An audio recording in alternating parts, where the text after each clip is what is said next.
The election of Jason Kenney in the United Conservative Party in Alberta is expected to be good news for the oil and gas sector in the province. And that's good news for Indigenous communities and organizations looking to benefit from those projects. Stephen Buffalo is the president of the Indian Resource Council of Canada. They represent more than 100 Indigenous communities in the resource development sector.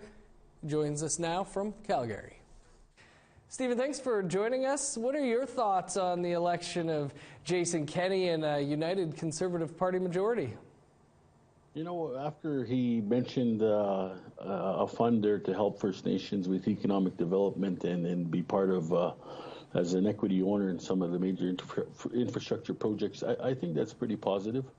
You know, saying that, you know, traditionally our people have been struggling with getting more access to better economic development opportunities. Premier-designate Kenney did speak in his victory speech about working with First Nations and Indigenous organizations looking to get involved in the resource sector or buy into pipeline projects and fight against bills as well that your group's opposed to. I gather that's all welcome news?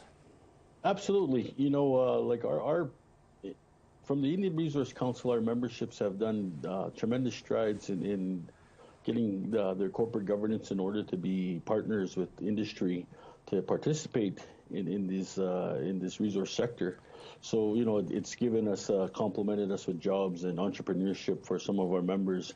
And you know, it's been a very good industry for First Nations to help subsidize, you know, the lack of federal funding that we receive through Indian Affairs. So, you know, definitely we can see a little bit of optimism here. But I guess, you know, it's really early to saying that it's only the third day. Is this a pretty good outcome, though, in your opinion?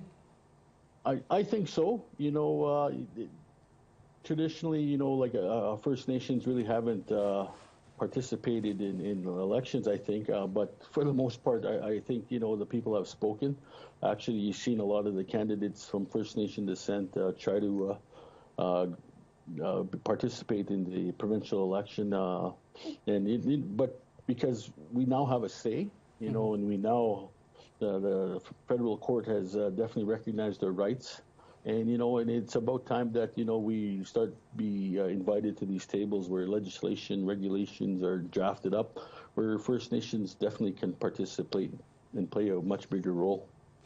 We're hearing now that a decision on the Trans Mountain pipeline is expected in June. Are communities that you represent still trying to get a stake in that project? Well, absolutely. You know, there's about 7 groups now that I think that are actively pursuing being ownership of the TMX. And I think, you know, the issues of consultation definitely need to be addressed.